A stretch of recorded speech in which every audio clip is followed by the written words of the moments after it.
I can be sitting here doing this podcast, I can be talking to a client, I can be selling something to, whomever, but I can't actually deliver. The business can't deliver without people.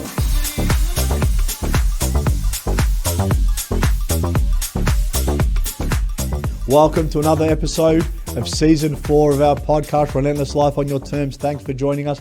Another special guest, Jacob Burke. Thanks for being with us, mate. Hey, Chris. Thank you for having me. Now, founder, Chief Executive Officer of We Are Best. Correct. Tell us about that. Chief Experience Officer. Close.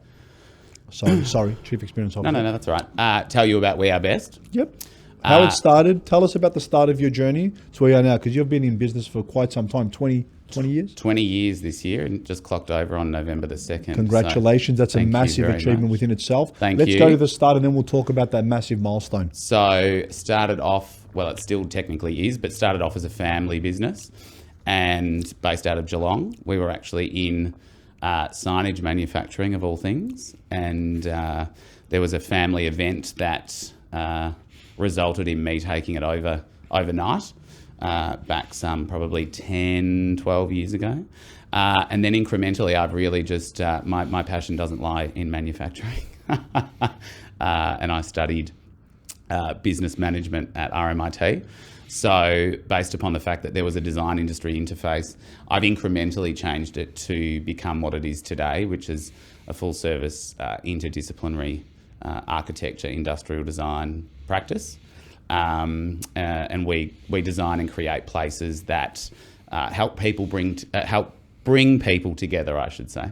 Give me an example. So, that's a very actually, I've just come from a meeting now about the Victorian government is shutting down the city loop in the city for the first time since 1980, as of January the 2nd. So. Yep. We've worked with the Victorian government across the 2 decades in umpteen and numerous capacities, but we're looking after the disruption resultant passenger experience strategy, and to help people navigate the city when there's 3 of the 5 city loop stations that will be closed. So that's really under the discipline. We work under 3 different core disciplines. So there's architecture and interiors, there's placemaking and wayfinding, which that project is an example of. And then there's also experience design, which is really about the fusion of those two other sectors. And really our focus is on the human aspect of the built environment. So how we actually emotively connect with the built environment, and how important it is to foster human connectivity in a physical sense. I love that title too, because I heard people speaking there. You hear a lot of people say return on investment, but the key thing that people should be talking about, and I think it's starting to change the conversation, is return on experience. Now, being a chief experience officer, that's so important.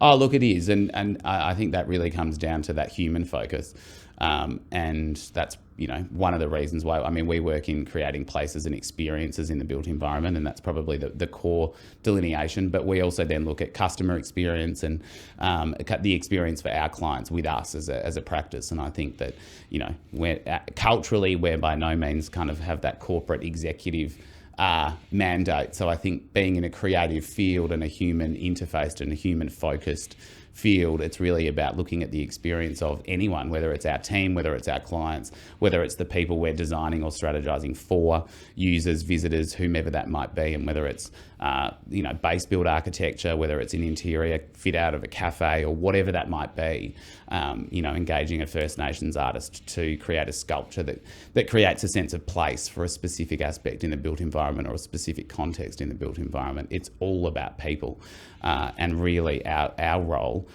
infusing those together in an interdisciplinary sense is really about storytelling and creating moments that really focus on that human experience and the emotive connectivity to that, so that we're creating memorable moments that help humans and help people. We're all people, and we all, whether we're introverts, extroverts, whether we like large groups, whether we don't, whether it's a music festival, whether it's a silent booth in a workplace, we all have our own individual and then collective engagement and experience and memory in the built environment every single day. because we want that human to human connection. So it's not transactional. We Correct. want that connection because that's what's going to get people talking. It's going to be memorable and really come back. And a lot of people are actually removing that. And the irony of that is when you actually put that at the forefront of your business, that is going to work everything else out. It will turn the return on your business, the return on your investment. That was going to sort everything else out because it's going to create a positive experience. Oh, without a doubt. And I think the answer to your original question really is about return on investment is going to naturally occur if there is a return on experience. And so I think that those two things aren't, mutually exclusive. I think that the one actually leads to the other. Well said. And I think that there is a growing momentum in that space where a lot of people are recognising that. Why do you think that is? Well, I think let's just take COVID and the experience of the past 2 and, coming up to 3. And I think that there's another big wave apparently that's coming, especially here in Melbourne. But I've just had 3 people today say that they've got COVID and they're out of action again. So I think that the learned experience and, us as humans and us as a people, we form our experiences based upon learned experiences and cumulative learned experiences of the past. And I think that the growing nature of, or the lesson that was learned from COVID and isolationism really has kind of said, experiences mean something to human. We need that sense of connectivity with other humans to feel a level of purpose, to feel a level of progress. And so I think that there is a greater lens on that from an innate humanity perspective. And then the flow through on that to business and a commerce interface with that is that if we don't create, or if business doesn't create experiences where people can either interact with a product or service, interact with one another, create those memories together or individually, then there is no return on investment. Because otherwise we'd all just stay at home on the couch. And I think we've done enough of that over the last 2 years, especially here in Melbourne. Of course. And also you want to make it fun. You want to make it exciting. You want to make it good for people to go to work, but good for people to visit as clients as well. Absolutely. Give us some of the tips how you could increase client experience or client return. What are some of the key things you focus on? It's really about understanding. So if we take a brand or product and or service for either of those scenarios, it's really about understanding what the client wants or the client needs. And I think when we look at it, when we're talking about what they need in the built environment or the physical environment, it's really understanding how that touch point is one of many now in society. So we've got, we're in the information age and we can pretty much instantly gratify ourselves with anything at the click of a button. And so there's really no more important time to delineate and understand exactly what that physical environment touch point means to the person who's engaging with it at any given point in time. And then really it's about only giving them what they want or they need, because we have so much else in the built environment. By actually just focusing on giving them what they need, nothing surplus, nothing over, nothing above, nothing less. And if we really validate and test that with people and hit the sweet spot, what you're actually doing is subconsciously saying, that memorability aspect and the positive experience that comes from giving someone what they want and only what they want or need at any given time is really about then saying that subconsciously they're going to have a positive experience, or I should say, have a positive experience, or we're maximising the chance of a positive experience. Yep. And that kind of, the notion of that becoming a repeat or whether it's we're working with a company at the moment at a very early incubator stage for a transformation project that's a nationwide client. And, again, it's very easy for business to say, we will do this and we will give people this. The question is, do they want that? And I think more and more and increasingly, it's really about making things easy for people. It's giving people choice, but it's also only giving them what they want, because if you give them too much, people switch off. And they get confused. A confused mind doesn't buy. Nope. A confused mind doesn't act. I always say that when it comes to sales or anything. Yeah. But I think one of the key things that you're saying here, Jacob, is you need to get constant feedback. You need to understand what the market's requesting, because that changes. And the only way that's going to do it is by asking your clients, your team for that matter, what exactly do you require to make this a positive experience? How do we keep improving? How do we keep staying at the forefront? And I think that we often talk across all of our projects and all of the disciplines and the interdisciplinary touch points that we have with projects at any given point in time. But a large pillar that we often talk to and come back to talking to with clients is this notion of agility and adaptability, and linking that with what you've just commented on about testing and validating and making sure that is, a principle of the human-centered design process is test and learn. And, the thing is, set and forget in 2022, let alone 2030. You expire. Is correct. You're done. You're literally done as soon as you implement it. You've really got, we as humans change so quickly. And again, coming back to COVID, I'm a changed person after COVID. I'm sure you're a changed person in some capacity after COVID. I think that if anyone said that they weren't a changed person in some form or relationship, is not changed, I think that's actually not an accurate comment, because things that are so interventionalist like that do change us. And if spaces, if brands, if public transport infrastructure, if urban design, if city realm, the future of all those things don't understand how humans evolve and change based upon learned experiences, and then continue to understand that and continue to interrogate and continue to ask the question and continue to validate, then again, to your point, can dead expire. in the water. Correct. But it's like what you said. We're in an information age now. It's an information overload. If we're not listening, deciphering what people are wanting, Yep. you're 100% going to have an expiry date on your Correct. business, your client experience, on every aspect of it. Couldn't agree And as more. you said, everyone wants to have that good experience. It's the way you're going to get the client back. It's the way you're going to get people talking to other people as well. And that's probably been what's been some of the biggest key aspects you've learned within your business? That's a very interesting question. I think people is definitely the bucket in that realm. I think being as authentic and genuine as a leader, when you're an employer and then a leader in terms of team development, I think is probably the biggest learning that I've had. There's definitely some aspects that, learning wise, I call it rip the Band-Aid. I think sometimes in the past I've probably kind of made excuses, or maybe what's the right word? Made excuses, or given benefit of the doubt for a bit too long in some relationships. And I'm a human person; we're all human. But I think sometimes that level of gravitas in making a decision to, move on or restructure or pivot based upon exactly what we were just talking about before in terms of if you don't change or if you don't evolve, then you're dead in the water. I think that, increasingly so, you need to be at the forefront of really abreast and adept of that. The other thing is that I've learned in a team space is the biggest learning is a personality type mix. And making sure that you've got the right personality type. Dealing with the right people. And also having a team that comprises the right personality types. I'm an introverted extrovert, and I'm a people person. Sales and relationship management is a big part of my role. But if I had another 20 or 30 of exactly the same of me, nothing would get done. Yeah, or you won't appeal to different segments. Correct.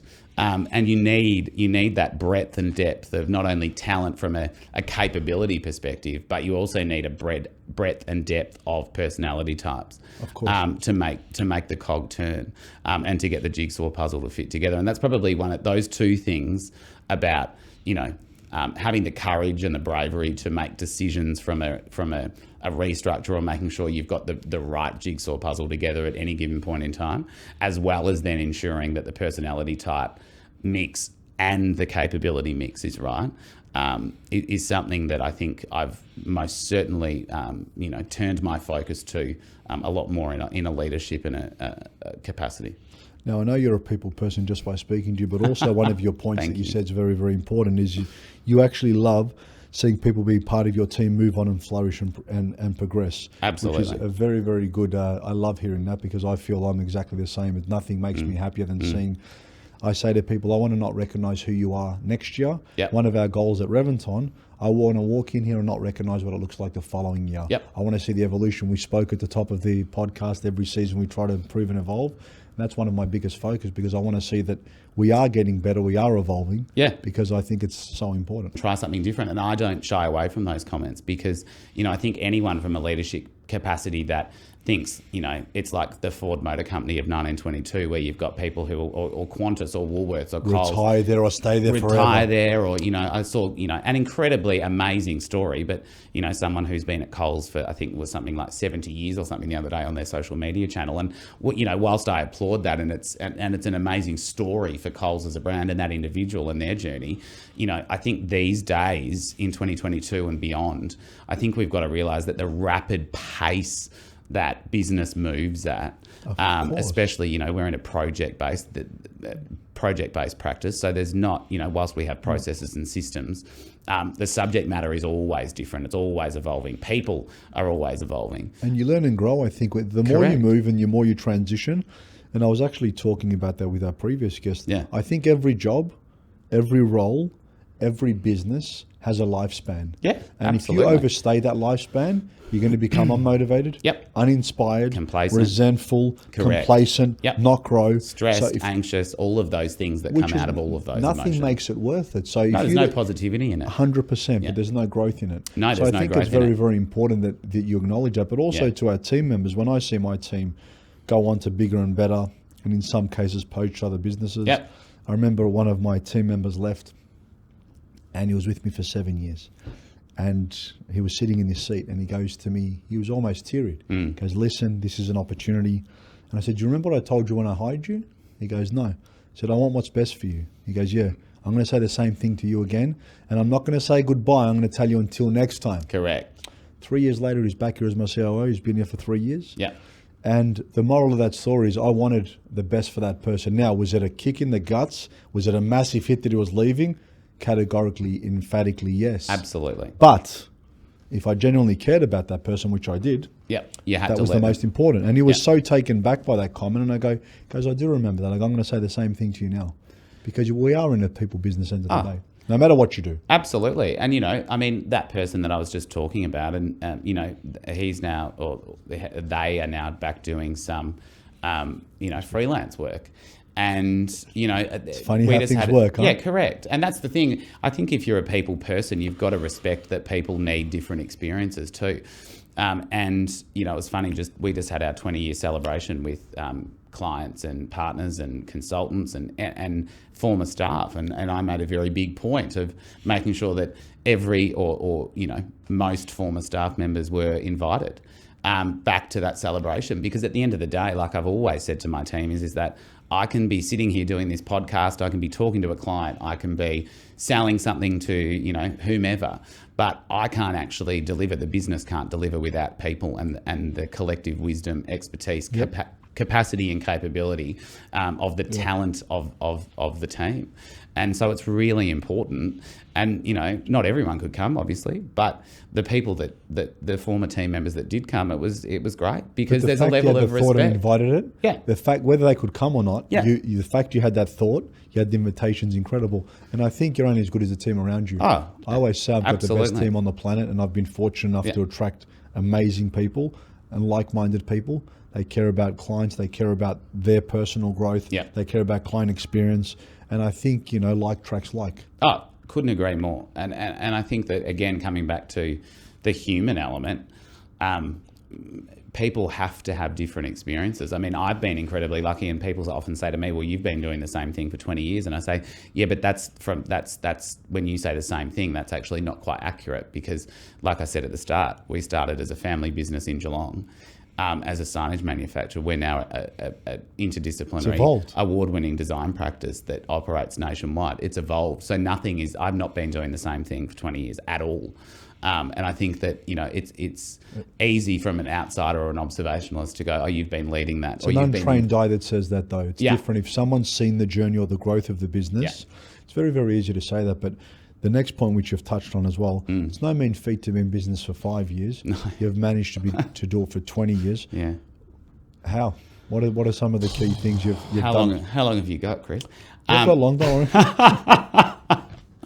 worry. Give me some of the key things? Like to have a successful business for 20 years, you've mentioned experience, you've mentioned listening to your clients. There's obviously a ton of lessons you've learned. What are some of the key things to say, these are some of the vital things that really have helped a family business which started off here to come here? What were some of the things? I think a level, I think, well, number one, there's a level of vision that you need to have. And probably luckily my personality type is that I am quite visionary, and I do kind of keep my eye on the growth goal or where it's going. It's quite easy sometimes, not to say that doesn't waver at certain points where kind of pain points or pinch points of BAU kind of kick in and take over. But I think that you've got to have that level of not losing sight of the end goal, because otherwise you just start crying probably every day. And or laughing.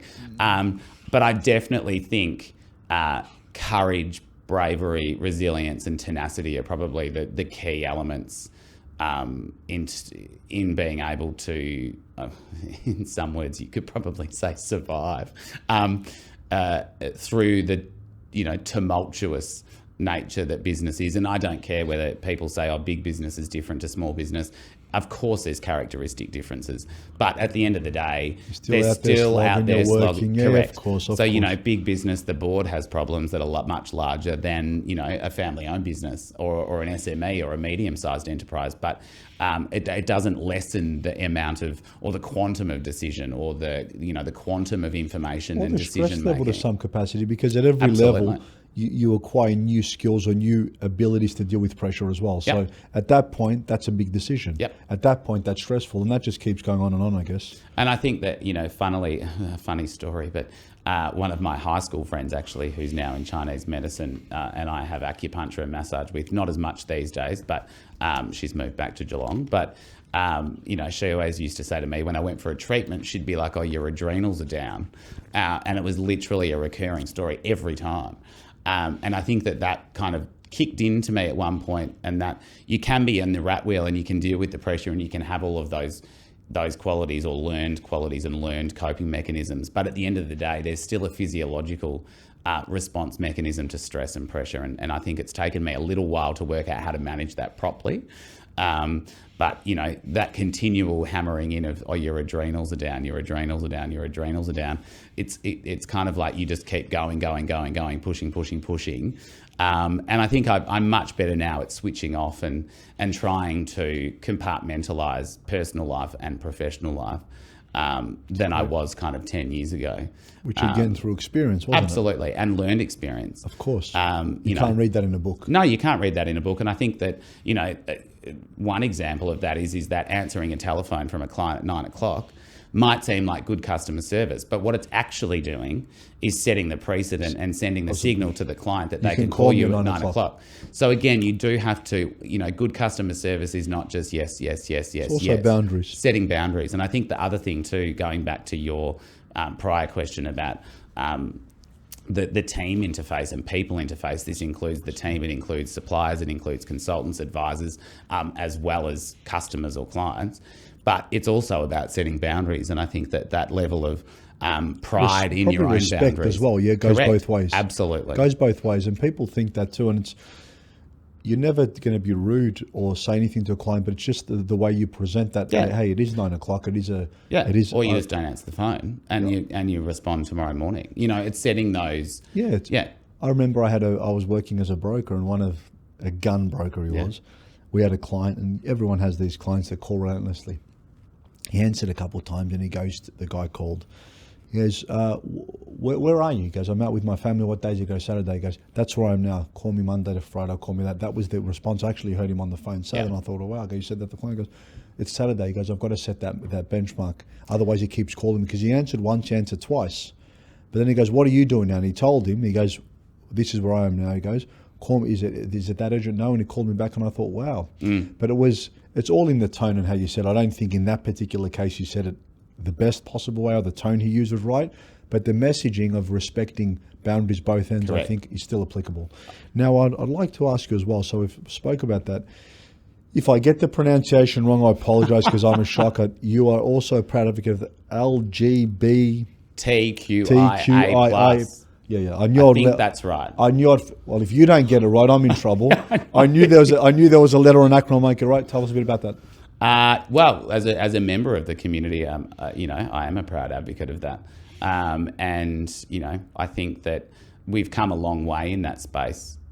We've come a long way in inclusivity in general. And I suppose it's probably more about that notion of equity, is that I'm actually an advocate of. It's just it's just so happens that I'm a member of that particular community. But I think that, back to interfacing with leadership in that space, I'm incredibly proud of the fact that, I've been in meetings with CEOs, I've been in presentations, I've been selling to people since a very young age. And I think that it's nice to have been able to kind of, whilst it's only one individual doing it, it's also about people around you from the community seeing what you're doing. Being inclusive. Yeah, and also just being able, there's a lot of people out there who suffer from, potentially feeling that they can't do what other people are doing. So, you can't be a CEO or you can't do this. There's a lot of that feeling that comes from not all members of the community, but it most certainly is there.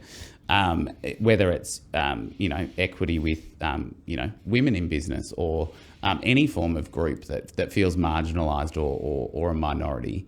And I'm incredibly proud that people can have witnessed or have been involved in that journey. Yep. About seeing me and whether it's that they look up to me or whether it's setting a signal to say, yeah, you can go into a boardroom regardless of who you are and be judged by what comes out of your mouth or either way, it's positive, isn't it? Absolutely. And it's the way you look at it. Like I talk about, you mentioned women as an example. Yeah. Or part of the community you mentioned. I don't think it really matters. I think everyone should, because there's a lot of people. I had this conversation with someone about feminists. I go, there is a lot of males that actually want equality. Absolutely. So why, if you're so against one department, if you're, as an example, feminist and you're against men, you're actually, in my opinion, epitomizing what you don't like. Yeah. Because there are men, I'm an example, I've got 3 daughters that actually want to close that gap, that actually want to bring people like that. So being inclusive is important. It is. I have 3 daughters. I actually know that men are better in certain areas, women are better in certain areas. Let's include all of our strengths. Yep. And for me, I'd like to close that gap sooner rather than later. So why not include me? Oh, without a doubt. So for me, I always think, because I see some people that are so strong here, but they're not including these other people. I think, well, you're actually epitomizing what you don't like by not including people, by not making them aware that, hey, we're on the same team here. Yeah. And the same team is actually humanity, by the way.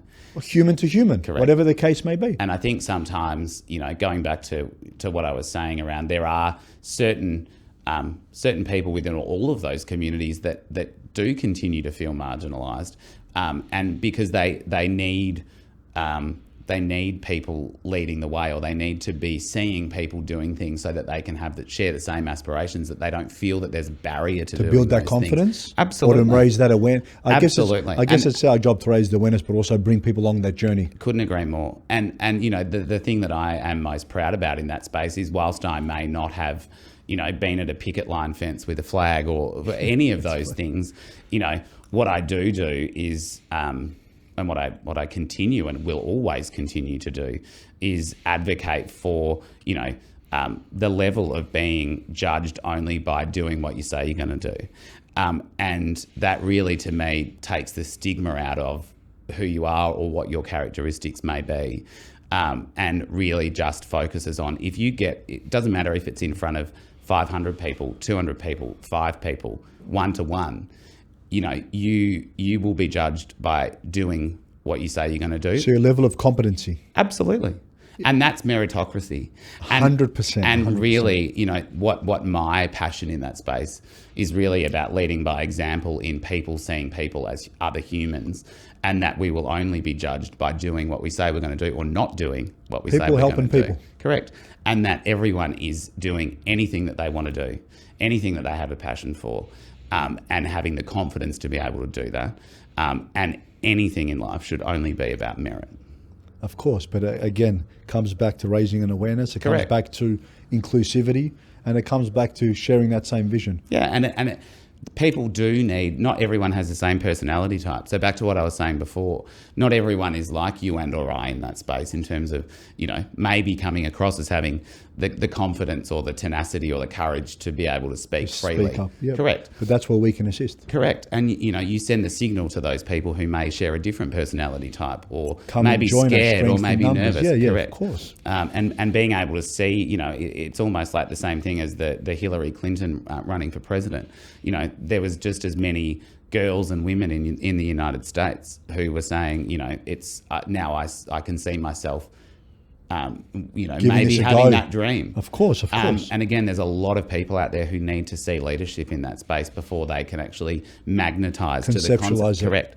100%. So that's most certainly a passion of mine and something I'm incredibly proud of. Hey, we said this at the start, Jacob, that me and you can talk underwater and we can probably be here for hours. And I've really enjoyed our podcast. And it's come to that time that I love so much. Quick fire questions. Are you ready, Jacob? Love a good quick fire question. Let's see how I can answer them. Favorite food? Lasagna. Favorite color? Blue. Me too. It's a healing color and it's a cooling, calming color. I read into a lot of colors. I love that. Yes, except I'm wearing green. So, yeah. Second favorite color. Blue pants. Blue jeans. There you go. One piece of advice for our listeners to take away. Now, you've shared a lot of good things. What would you say the one piece of advice you want to listen? What would it be? Have a dream and, go for the stars and make sure that you leave no stone unturned before you can achieve it. Beach or mountain? Beach. Summer or winter? Summer. Call or text? Call. Me too. We talk fast. It's probably better for us. I type slow. You can also get a lot more intonation and emotion across in a call than misinterpretation in a text. Emoji explanation. Yeah. Coffee or tea? Coffee. Pizza or burger? Oh, that's actually a really hard one. Pizza. I love them both. Yeah, I do too. That's why. Now, how do you start your day? How do I start my day? Yep. Start my day at about 6:30. Up, shower, get ready, and straight to the dog park with Hugo. First thing you think about when you wake up? Oh, that probably changes every now and then, but probably the first thing I think about is my diary. In terms of what I've got to achieve. The second thing sometimes overrides the diary is what's the bank balance today. Well, there's true entrepreneur. There you go, guys. If you could work with anyone, past or present, who would you work with? Alan Joyce. Alan Joyce, okay. From Qantas. Name of a book that positively shaped you?